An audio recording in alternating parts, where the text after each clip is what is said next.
Bueno, hablando de detalles, recién hablábamos y estamos festejando algunas cosas como la caída, digamos, la quita del impuesto país al dólar y otras tantas que se vienen, pero para analizar la economía, qué mejor que ir a hablar con Agustín Echevarne, que es director general de Libertad y Progreso y tiene la gentileza de atendernos como siempre. ¿Cómo estás, Agustín? Buenas tardes. Muy bien, Carlos, un placer charlar contigo. Bueno, al contrario, el gusto es mío. Bueno, contame, ¿nos sentimos contentos que si se nos va el impuesto país y que se viene un 7% de baja también en el tema de impuestos a los pasajes? Contame un poco cómo lo estás viendo vos, que sos el que sabe. Bueno, yo desde ya creo que fue un año duro, pero es un año bisagra para mí en la historia de la Argentina, porque no es simplemente un programa económico. Yo creo que en Argentina hay un cambio cultural que se fue dando, se fue gestando durante muchos años y por supuesto con un catalizador que es el presidente Milei permitió que crezca mucho más rápido en estos últimos 3 o 4 años. Sí, Entonces, y ese cambio para mí es sustancial, es entender. Un primer punto es que nadie tiene derecho a vivir de otro, es decir, nadie tiene totalmente. derecho a que te regalen cosas, ¿no? Porque hasta ahora hubo durante mucho tiempo la idea de que cada vez había más derechos, ¿no? Y Sí, los sí. derechos originales eran el derecho a la vida, a la libertad, que vos podés tomar tus propias decisiones y que sos dueño del fruto de tu trabajo, o sea, que tenías el derecho de propiedad. Esos eran los tres derechos, que nadie te los daba, sino que simplemente por el solo hecho de ser humano, desde que naces tenés esos derechos. La ley Ahora, natural, claro. la ley natural, en cambio, cuando te empiezan a inventar derechos, tenés el derecho a la salud, el derecho a la educación, el derecho a la vivienda digna, es decir, el derecho a la vivienda digna. Fíjate qué significa, que alguien te tiene que hacer tu Claro, vivienda.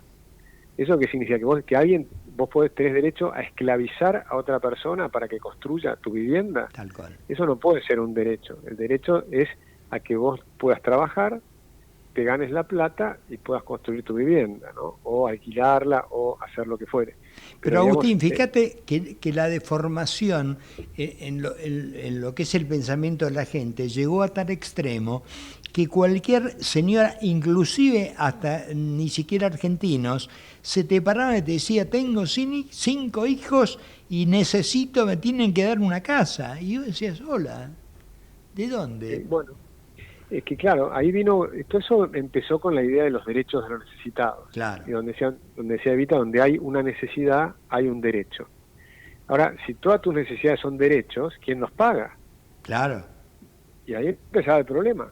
Entonces empezás a gastar, a gastar, a gastar, y sin tener en cuenta la restricción presupuestaria, ¿no? Entonces empezás a tener un problema donde ibas permanentemente acrecentando el gasto público hasta un lugar donde del otro lado tenías que poner cada vez más impuestos. Sí, Pero lo que no se dan cuenta es que al poner cada vez más impuestos, la mochila que le estás poniendo a los que tienen que correr la carrera de la competencia en la industria, en las empresas y demás, es muy grande y otros países no tienen esa mochila. Entonces, ¿cómo podías competir? No podías competir.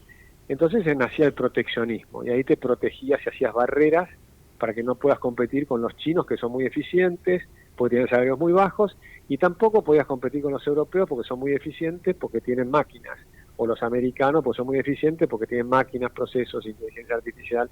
Entonces te cerrabas y no competías con nadie. ¿Y qué es lo que terminó pasando? Que tenés empresas acá, textiles, automotrices y demás, que te venden productos que valen el doble de lo que cuestan en Chile, por ejemplo, o en otros países más abiertos. Entonces es una economía muy protegida, muy cerrada, con exceso de gasto público, todo mal. Bueno, este es el año bisagra, es el año donde empieza el ajuste fuertísimo y te diría que el optimismo que tenemos se da porque ya pasó lo peor. El primer semestre fue lo más grave para la sí, gente, sí, sí, sí. ¿no? Donde ya el segundo semestre, el último trimestre, crecimos al 3,9%, la pobreza cayó al 38,8%, pero había llegado al 54%. Tal cual. Entonces ahí ahora seguimos muy mal, obviamente la foto 38,8 de pobreza es terrible, nadie dice que Argentina está bien, estamos muy mal porque además somos muy poco competitivos y ahora el problema que nos queda para adelante es que te va a quedar, los salarios subieron en dólares muy fuertes este año, pues el dólar se quedó trabado, o sea, viéndonos contra el dólar, digamos, con el dólar libre, ¿no? El dólar paralelo o el dólar MEP o el contado con liquidación. Tenés que los sueldos en dólares se multiplicaron este año. Entonces los costos para las empresas son más altos. Para poder pagar salarios altos, tenés que ser competitivo. Entonces ahora la puja que te queda es los empresarios que te piden devaluar. Si devaluás, bajás los salarios. Entonces volvés a una pseudo competitividad. Si no querés devaluar, porque no querés bajar los salarios, entonces lo que nos queda por delante es la dificilísima tarea de tener que seguir bajando el gasto público, no solo a nivel del gobierno federal, sino fundamentalmente las provincias y los municipios que no han hecho casi nada, y después te queda bajar los impuestos, después te queda mejorar la infraestructura, que ahí hay que acelerar los procesos licitatorios y demás, porque obviamente el nuevo gobierno tiene que adaptarse y entender todos los procesos para hacer licitaciones en la infraestructura y demás, de lo que es nacional, pero después tienen que adaptarse las provincias, porque ahora la nación dice, a mí no me corresponde hacer gran parte de la obra pública, tienen que ser los municipios y las provincias, no es una cuestión de la nación. Entonces tienen que adaptar sus presupuestos para hacer ellos las obras de infraestructura, y después tienen que adaptarse las empresas, y las empresas tienen que empezar a decir, la escala pequeña de Argentina protegida no es el modelo futuro es una Argentina abierta, competitiva, y la escala es mundial. Entonces vos tenés que ser competitivo en el mundo. Y pero, ahí Agustín, tenés que asociarte, invertir, etcétera. Pero hay dos cosas, porque por un lado, cuando decimos estamos bajando los gastos del Estado, no estamos o no se está prescindiendo de gente imprescindible y valiosísima. Estamos sacando a todos los llamados ñoquis y toda la gente que venía y puesta nada más que para por un compromiso político, ponele. Entonces, por un lado es eso. Pero, Carlos, más que eso te diría, porque nosotros en la Fundación venimos trabajando, y se lo hablamos ya desde la época de Macri, incluso antes, en la época de Cristina, nosotros le damos las ideas a cualquier gobierno que quiera hacer las cosas bien, ¿no? Nosotros le explicamos acá, no es porque la persona, porque cuando decís que es un ñoqui, por ahí le estamos poniendo una carga muy negativa a la persona, y en realidad no es la persona, porque por ahí tenés persona excelente, trabajando muy bien, pero en algo que no es necesario. Y él no es culpable.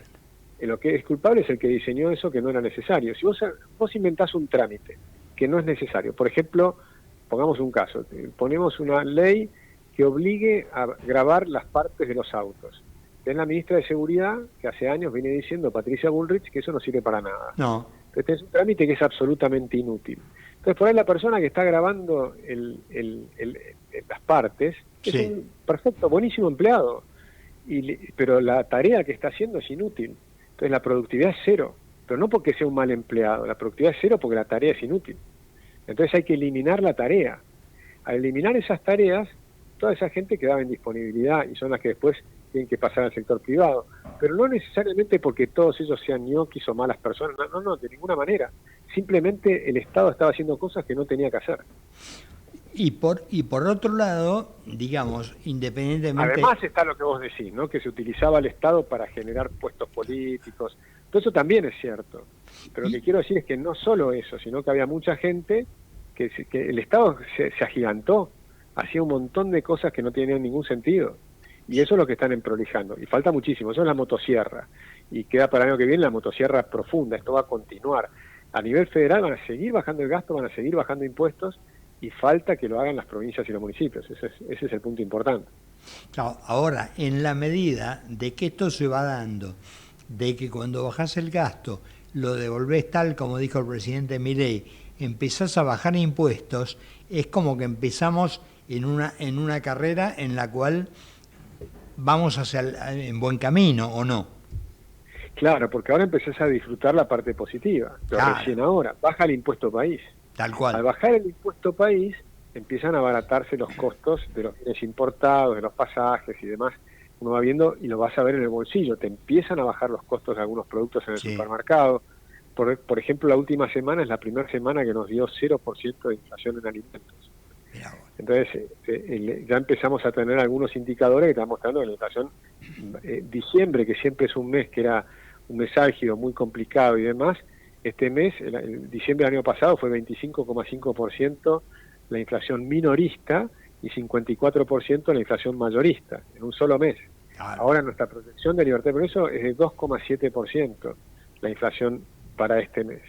Fíjate que la reducción de inflación es muy grande, pero todavía la gente, obviamente, que nos está escuchando, siente que en el bolsillo no le da. No, ¿Y claro. por qué? Que, sobre todo los que están escuchando, que están en el AMBA, en la zona de la ciudad y el conurbano, hubo un cambio de precios relativos, aumentaron fuerte las tarifas. Entonces, por más que tu sueldo en dólares ha subido, por más que tu sueldo en términos de poder adquisitivo promedio se viene mejorando desde hace 7 meses y ya se recuperó el nivel de noviembre del año pasado, en realidad, en esa composición de gastos que vos tenés, hay una proporción que aumentó, que son los gastos sobre los servicios, sobre agua, energía, transporte. Sí. Entonces te queda menos plata para el resto, por eso te sigue doliendo el bolsillo. Claro, Pero a partir de ahora empieza la parte positiva. El año que viene va a crecer la economía, van a seguir mejorando los sueldos, va probablemente a reducirse costos por impuestos, a medida que vayan bajando impuestos, y ahí vas a empezar a sentirte mejor. Pero es un proceso de años, no es un proceso de meses. Pero vos fíjate, Agustín, en esto del cambio cultural de que hablamos, se ve mucha gente a la cual le hacen una entrevista y le preguntan cómo está, y está mal, pero conscientes de que el camino era este.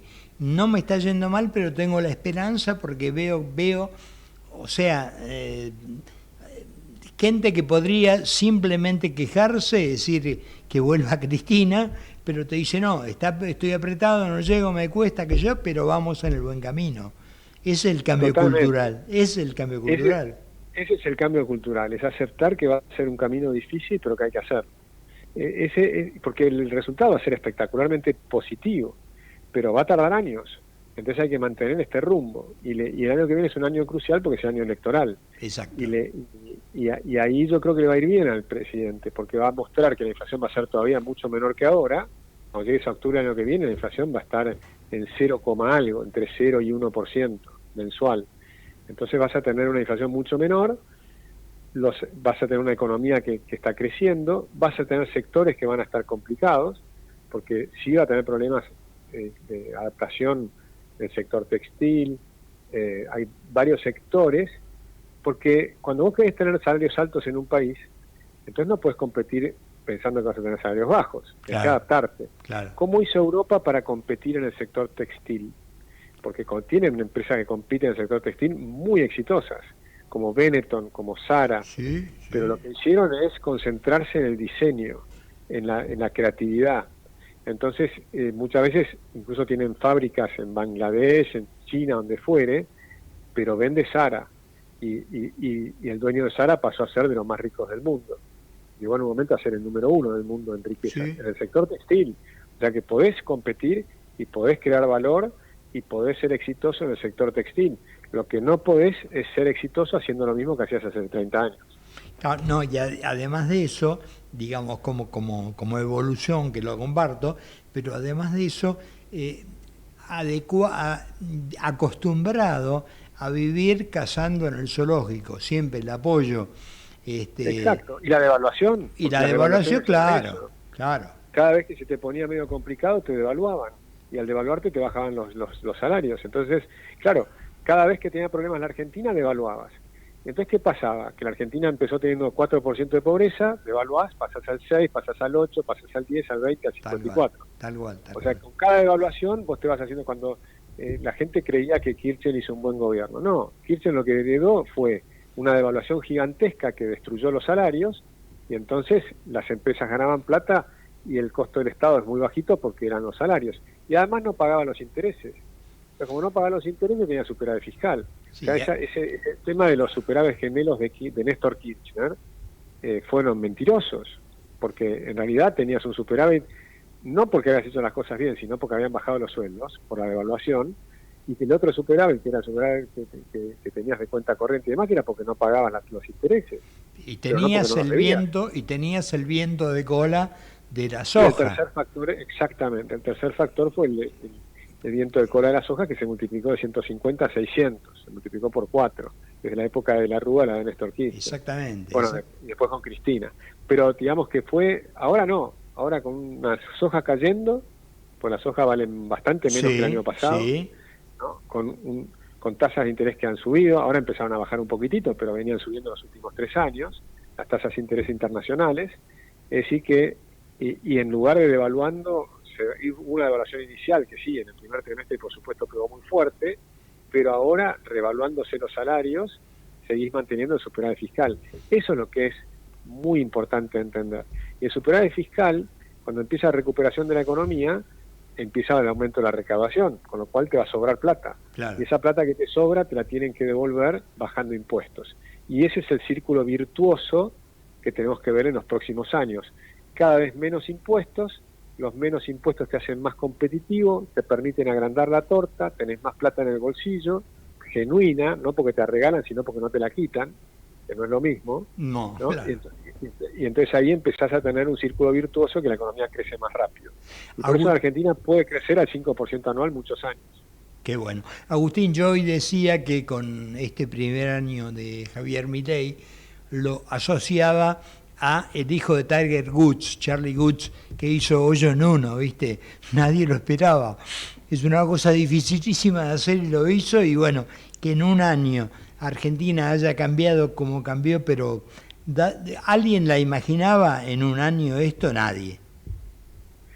Bueno, digamos, no tanto como nadie, porque en realidad nosotros venimos mostrando sí, que estas cosas han pasado muchas veces en el mundo.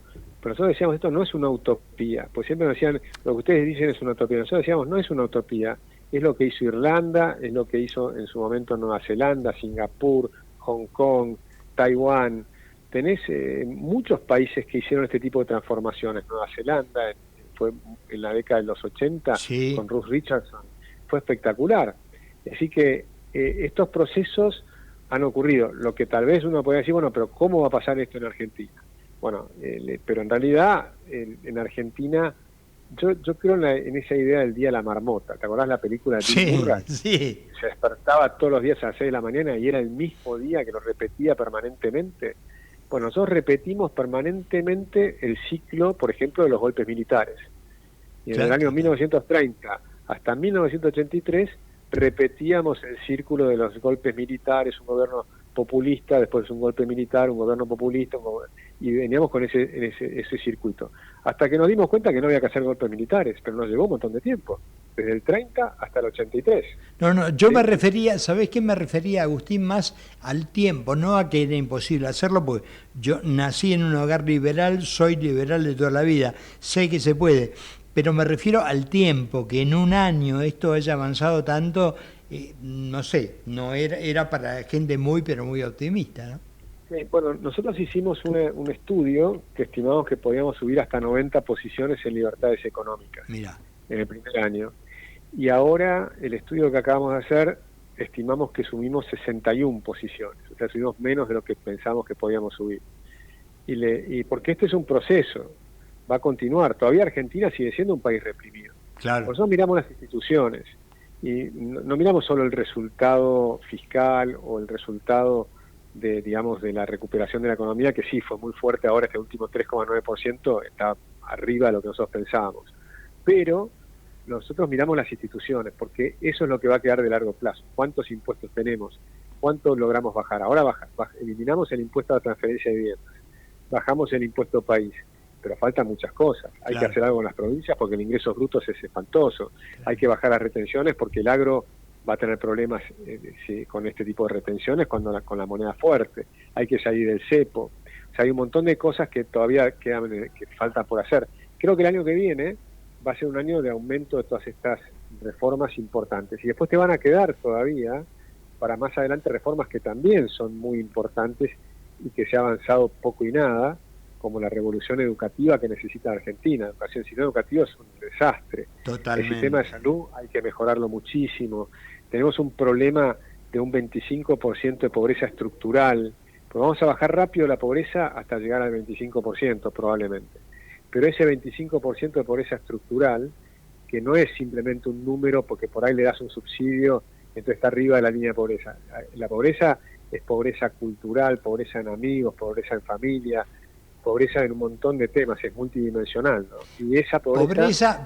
Pobreza en capacitación, porque si alguien viene y dice, bueno, voy a dar 500 puestos de trabajo, perdón, le pasó a Toyota, pero la gente no tenía comprensión de texto ni sabía hacer una cuenta elemental. No están capacitados para trabajar tampoco. Y sí, y no solo eso, sino que más abajo todavía, y más primordial, es a nivel neurológico. Claro, bueno, y por eso la idea de capital humano del gobierno es correcta.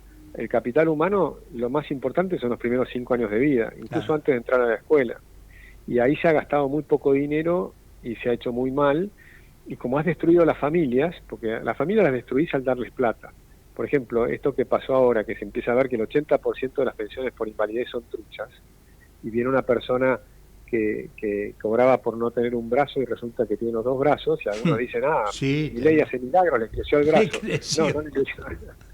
En realidad los han corrompido durante muchos años. Pero cuando corrompes a esa persona, corrompes la familia, le destruís la familia, porque le destruís la autoestima, la persona ya no puede trabajar en el sector formal, o sea, le pones un techo, no puede salir nunca de la pobreza, va a estar siempre viviendo de dádivas. A esa persona la destruiste. 3 generaciones que no conocieron el trabajo, ¿no? Por lo menos.